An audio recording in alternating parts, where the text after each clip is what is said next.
It started like any other evening in a quiet corner of the city, where streetlights flickered against the damp pavement and the hum of passing cars echoed through narrow lanes. A young woman, calm and unassuming, walked home after a long day, unaware that the next few minutes would ignite a chain of events that would shake more than just her sense of safety. The officer who approached her wasn't responding to a crime, nor did he have a reason beyond the weight of his own authority. His voice was sharp, cutting through the stillness, demanding her attention for something trivial, a misplaced suspicion perhaps, or a show of control. She paused, polite but confused, trying to explain herself, her words steady and respectful. But power, when unchecked, can twist ordinary moments into something darker. Without warning, his hand clenched, his arm swung, and the crack of impact echoed louder than the city's noise. The blow landed squarely on her jaw, and the world seemed to freeze around that single, brutal instant. The shock rippled through her body before the pain caught up. People turned, eyes widening, some reaching for their phones while others hesitated, unsure whether to intervene. She stumbled but didn't fall. The officer barked orders, trying to regain control of the moment, but his voice trembled slightly. He didn't realize who she was, not yet. To him, she was just another civilian, another person to intimidate. But to someone watching from across the street, she was everything. The man who had just stepped out of a nearby store, wearing a simple jacket and carrying a bag of groceries, froze as he saw her face. The groceries slipped from his hand, rolling across the wet concrete. His eyes locked on the uniformed man standing too close to her, and a storm began to build inside him. He moved forward slowly at first, each step deliberate, his breathing calm though his pulse roared in his ears. Years of training had conditioned him to assess threats before reacting, to calculate rather than lash out. But the sight of her holding her jaw, tears mixing with rain, chipped away at that control. This wasn't a battlefield, yet his instincts told him he had just entered one. The officer noticed him approaching and turned, his hand resting casually on the side of his belt, still unaware of the line he had just crossed. The man stopped just a few feet away, his expression unreadable, his voice low and composed as he asked what had happened. The officer's tone was dismissive, full of authority and arrogance, as he told him to move along. But there was something in the way he spoke that made it worse, a hint of mockery, a tone that said he still believed he had the right to act without consequence. The man's mind flashed back to the faces of men he had seen fall in combat, to the weight of duty, to the code he had lived by as a Navy SEAL. Protect those who cannot protect themselves. Defend without hesitation, but most of all, never let violence go unanswered when it's born of cruelty. He took a breath, steady and deep, forcing calm into his muscles. His jaw tightened, but his voice remained even as he asked again, this time more firmly, what had happened. The officer took a step forward, chest puffed, hand near his baton, trying to reassert dominance. It was a mistake. A fatal one. The moment stretched into silence before the officer made a move. His hand twitched. Maybe out of fear or reflex, but that was all it took. The SEAL's training kicked in before thought could intervene. In less than a second, he shifted his stance, eyes narrowing to read every micro-movement of his opponent. The next instant was a blur, a deflection, a pivot, the sound of impact as the officer's wrist was caught and twisted, his balance stolen from beneath him. The world tilted for the man in uniform as his body hit the ground, the air rushing out of his lungs. The SEAL didn't strike out of rage. It was precision, a response calibrated to end the threat with minimal damage, but firm enough to make the message clear. People gasped. Phones rose higher, flashes of light capturing the unfolding truth. The officer struggled, shouting about assault, about resisting authority, but his words carried no weight now. The SEAL didn't raise his voice. He simply said, "You hit the wrong person." His tone was calm, terrifyingly so. The crowd had grown and the murmurs began to spread. Someone recognized the insignia faintly visible on the man's wrist tattoo, a mark of his former life, an elite symbol not often seen outside the military. The whispers turned to awe, then to understanding. This wasn't just an angry man confronting an officer. This was a soldier trained to neutralize threats faster than most could blink. A protector who had spent years learning to control violence until it was absolutely necessary. The woman touched his arm, her voice soft despite the pain. She didn't want things to go further. But the damage was already done. Not to her face, not to the officer lying on the ground gasping for composure, but to the illusion that authority could act without consequence. The SEAL stepped back, his expression unreadable, watching as more officers arrived, lights flashing red and blue against the rain-soaked street. For a moment, chaos threatened to erupt again, but he raised his hands, calm and steady, as if daring them to test his restraint. They hesitated, reading something in his posture that told them this was not a man to be taken lightly. As the tension held in the air, the first officer finally managed to sit up, holding his wrist, staring up at the man who had brought him down with the ease of swatting a fly. In that instant, understanding dawned on his face. He saw not just strength, but control, the kind of control that only comes from years of training, discipline, and purpose. He realized he hadn't struck just any woman. He had struck the wife, the partner, the anchor of someone who had walked through hell and returned with the quiet power to end chaos in a heartbeat. That realization hit harder than any punch could. The crowd began to murmur, recording everything, the truth spreading faster than the officers could contain it. The SEAL didn't say another word. He simply stood there, his presence a silent warning, a living embodiment of what happens when injustice meets the wrong kind of silence. The woman leaned against him, pain still radiating from her jaw, but she felt safe, utterly and completely safe. The officer who had hit her would carry that moment for the rest of his life. The moment he learned that power without honor means nothing when faced with someone who understands both discipline and wrath. The world may have moved on the next day, but everyone who witnessed that scene would remember the look in the SEAL's eyes. The quiet fury of a man who didn't need weapons to remind the world what justice truly looks like when it stands unshaken in the rain. The air felt heavy, charged with tension that hummed beneath the surface like an electrical current. For a trained Navy SEAL, the body reacts before the mind catches up. Instincts sharpen, vision narrows, and every sound, every movement becomes magnified. The officer's shout still echoed in his ears, a mix of arrogance and threat, but it wasn't the words that triggered the change. It was the sight of the woman trembling, her hand pressed against her bruised jaw. Something ancient and primal stirred beneath the layers of discipline and training, a force honed by years of combat but restrained by the moral code etched into his soul. The line between control and chaos was razor-thin, and he could feel his balance teetering on the edge. The years of conditioning whispered in his mind to stand down, to assess, to de-escalate. But the part of him that had survived war zones and watched innocent lives destroyed demanded action. He had been in situations where a single decision determined who lived and who didn't. His mind instantly mapped out the distance between them. The officer's stance, the angle of his baton, the tension in his shoulders that hinted he was about to strike again. The SEAL's breathing slowed, his pulse steadying to a rhythm he'd learned to control under fire. He didn't move yet. He waited, eyes locked on the officer, reading the minute details, the twitch of a muscle, the shift of weight, that signaled what would come next. Around them, the crowd watched with bated breath, sensing something deeper at play, an energy that could break loose at any second. The officer's arrogance blinded him to the warning signs. He saw only a man standing calmly, hands by his sides, seemingly unthreatening. What he didn't see was the coiled storm within, the switch that had just flipped from restraint to readiness. The SEAL's training was never about aggression. It was about precision.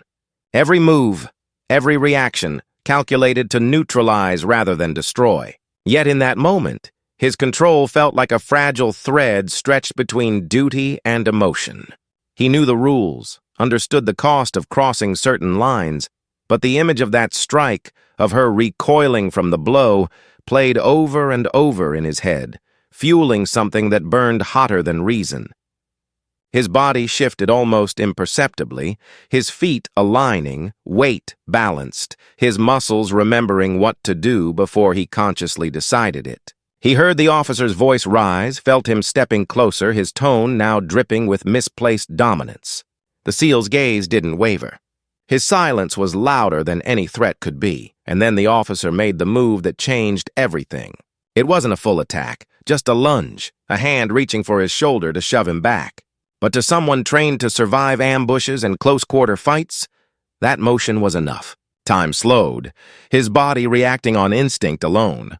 He pivoted, wrist twisting to deflect the officer's grab, while his other hand moved like lightning, guiding the man's momentum against him. A split second later, the officer found himself on the ground, disarmed, the wind knocked from his chest. The SEAL didn't follow through with force. He didn't need to. The demonstration was precise, controlled, terrifying in its efficiency. It wasn't a brawl.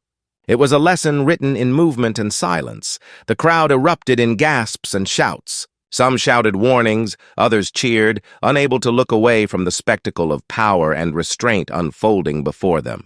The SEAL stood over the officer, not out of pride but from reflex, ensuring the threat was neutralized. His breathing remained calm, but inside he could feel the tremor of adrenaline flooding through him. Years of discipline were the only thing keeping him from letting that adrenaline take control. He knew what unchecked rage looked like. He'd seen it in the eyes of soldiers who'd lost everything, in the aftermath of missions gone wrong. Rage could destroy even the strongest minds, and right now he was standing at that edge, looking into its depths. The woman's voice broke through the haze, soft, trembling but clear enough to reach him. She said his name, the sound anchoring him back to reality. His muscles unclenched, his breathing deepened, and the storm inside him began to subside, though the anger still simmered beneath the surface. He looked down at the officer, who was now staring back up at him with a mix of fear and disbelief. For the first time, the cop realized what he had done. Not just the mistake of his violence, but the magnitude of the person he had provoked. The SEAL didn't need to speak for that truth to be felt. It radiated from him in every controlled breath, every measured movement. The other officers arriving on the scene hesitated when they saw him. They didn't know who he was yet, but they could sense it. There's a certain aura about men who've seen combat and survived it, a quiet authority, an energy that demands respect without words. One of them called out a command, but it wavered, uncertainty threading through the sound. The SEAL didn't move, didn't raise his hands or step forward. He stood still, centered, eyes focused. Every instinct told him to remain calm, to avoid escalating what could become a nightmare of consequences. But another part of him, the part that had endured countless nights of watching violence go unanswered, burned for justice. He looked around at the faces in the crowd, strangers holding their phones, capturing every moment. He wasn't thinking about his reputation or how this would look. He was thinking about the woman who had been struck, about how often things like this happened to people who couldn't fight back. That thought steadied him. His anger wasn't about himself. It was about her, about the principle that no one had the right to abuse power and walk away unchallenged. He knew what it meant to serve, to protect, to be bound by duty. What this officer had done violated all of that, and for a brief, searing moment, he understood the raw conflict of his own humanity, the soldier who lived by order and control standing face to face with the man who couldn't ignore. Injustice, even when it meant crossing boundaries. He slowly crouched beside the fallen officer, his voice low enough that only those closest could hear. There was no malice in his tone, only a cold truth when he said, "You don't get to hurt people because you can." The words hit harder than any strike. The officer couldn't respond. He simply stared up, speechless. The SEAL rose, turning his focus back to the woman, her pain now more visible under the flashing lights of police vehicles. He walked to her side, not with aggression, but with the same calm precision he used in combat zones, checking her gently, making sure she could stand. She nodded weakly, tears mixing with rain as she looked at him, silently thanking him for being her shield when she couldn't defend herself. Discipline had saved him from crossing the line completely. The same discipline that had been drilled into him through endless training, sleepless nights, and the weight of responsibility for lives depending on his control. It was what separated him from the chaos he had just confronted. Even as officers moved closer, surrounding the scene, he didn't resist, didn't shout. He simply stood tall, letting his silence carry the message. Because true strength isn't in how hard you can strike. It's in how much power you can hold back when the world pushes you to unleash it. The flashing lights painted the street in strokes of red and blue, reflecting off puddles that shimmered beneath the night sky. The chaos had quieted into a heavy silence, the kind that follows an explosion, an invisible stillness where everyone waits to see what comes next. The officer who had thrown the punch sat against the wall, dazed, his hand still trembling from the force that had turned against him. The woman stood nearby, her jaw swollen but her gaze unbroken, standing beside the man who had stepped forward when no one else did. He wasn't shouting, he wasn't arguing. He simply stood there, a wall of calm amid the uncertainty. But inside him the storm hadn't passed. It had only changed shape. The rage that had flared like fire now settled into something deeper, something colder, a need for accountability, for justice, for truth to be seen as clearly as the bruise that marked her face. Officers gathered around, some whispering, some trying to make sense of what had unfolded. The man's name circulated in hushed tones. Someone recognized him, a Navy SEAL, a veteran, a man who had served his country in ways most could only imagine. That revelation changed everything. The tension shifted in the air, not just fear, but a growing respect, an acknowledgement that this wasn't a random act of defiance against authority. This was a trained soldier who had stepped in because someone abused the very power they swore to protect. The officer who had struck her realized this too, the truth dawning on him like the slow, painful rise of morning after a long night. He had hit someone who didn't deserve it, and worse, he had done so in front of the one man whose entire existence was built around defending those who couldn't defend themselves. The woman leaned against the man's arm as paramedics arrived, their movements cautious, their eyes darting between the bruised civilian and the silent warrior who stood beside her. They didn't ask him questions. They didn't need to. There was something in his presence that commanded space, that told them to move carefully, to respect the gravity of what had just occurred. When one of the senior officers finally approached, clipboard in hand, his tone carried more caution than authority.